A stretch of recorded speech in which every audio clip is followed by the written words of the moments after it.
لا حول ولا قوة إلا بالله العلي العظيم.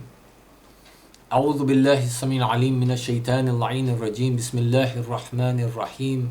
والصلاة والسلام على أشرف الأنبياء والمرسلين وخاتم النبيين مولانا أبي القاسم محمد. اللهم صل على محمد وعلى محمد.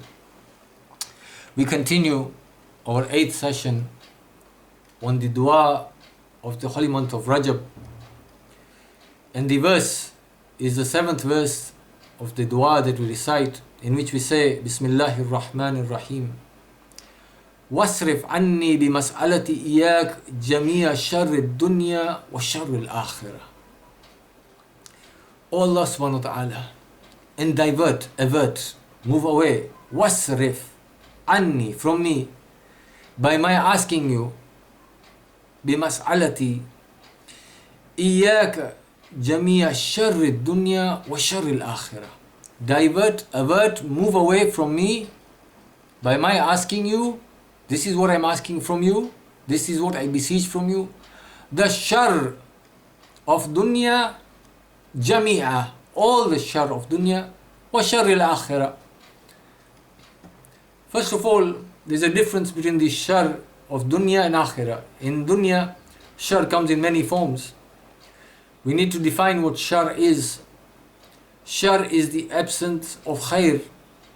Bad does not exist. Darkness, for example, does not exist. Darkness is the absence of light. There is no absolute darkness. Likewise, sharr does not exist. It's not an existential form. What exists is the absence of good. So when somebody does not do good, he's also not doing bad, he's neutral. But when an act does not have any good, that is sharr. The absence of goodness in an action.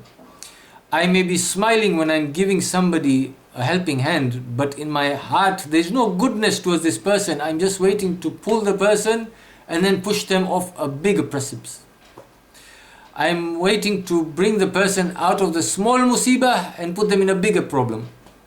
There's no good in that action. There is a bad intent behind it. There is absence of good. Zahiran, it may look good.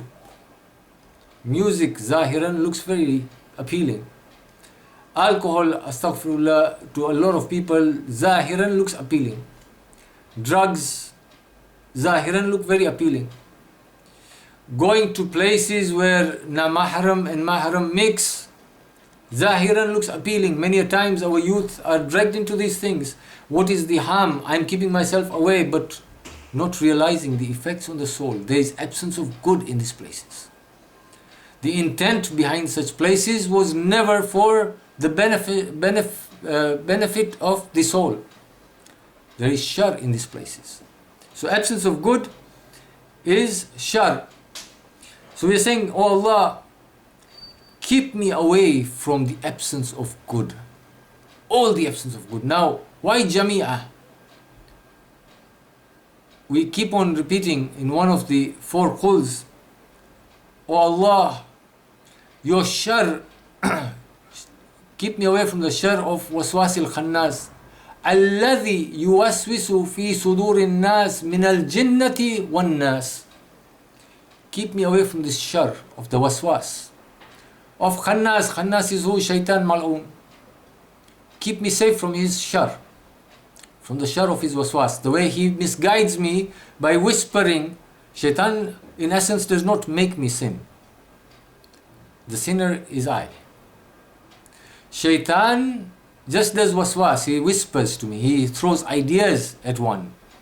And he tells us, this is what you should be doing. The choice is ours. So we're asking Allah subhanahu wa ta'ala, keep me away from this waswas of khannas. Alladhi yuwaswisu fi sudurin nas, who whispers into the hearts of men, of human. Because the ladies might say, what about us? We don't get any whisperings. So who keeps whispering into the hearts of humans? Sudurin nas min al-jinnati wan nas. The whisperings don't just come from the jinnat, from the shayateen. The whisperings of shaitan also sometimes come from the human beings who are already enslaved by shaitan.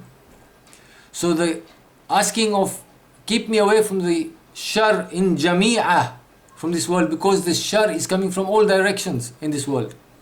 So oh Allah, keep me safe from these whisperings. Keep me safe from going down the wrong path, making the wrong choice in this dunya.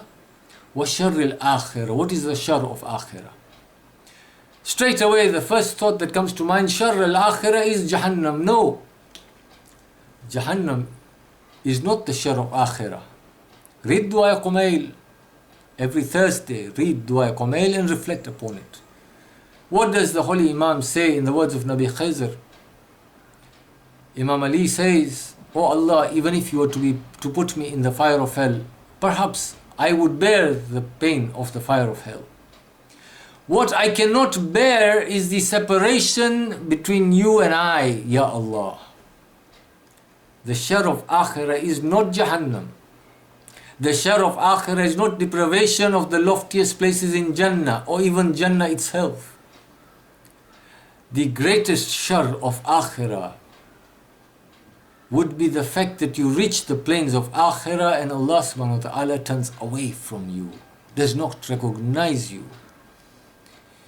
Besides Allah subhanahu wa ta'ala, the sharr of Akherah would be even worse, or as worse, if the Holy Prophet, whom you remembered every now and again, if the A'immah, especially Imam Hussein, whom we remember so often, was to turn his face away from us. How will it be on that day?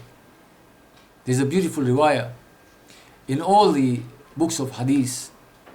On the day of Qiyamah, Sahabas of the Holy Prophet will come and will be moved towards the fire. And the Holy Prophet will say, "Ya Allah, but them, they were with me." And Allah subhanahu wa ta'ala will tell him, "Ya Muhammad, they may have been with you, but they were not with you. You do not know what they have done after you." This hadith is famous in all books. What about us? The sharr al-Akherah that we aim to save ourselves from is being separated from the beloved who is Allah subhanahu wa ta'ala and none other. So in this dua, in this month of Rajab, we are asking Allah subhanahu wa ta'ala, keep me away in this dunya from everything that deprives me of you, and in the hereafter keep me away from being deprived of you. And inshallah, we aim in this month with istighfar to go towards Maha Shaban and Maha Ramadan and achieve that proximity to Allah subhanahu wa ta'ala that we look forward to in the banquet of Maha Mubarak Ramadan. Wa akhiru da'wana anil hamdulillahi rabbil alameen.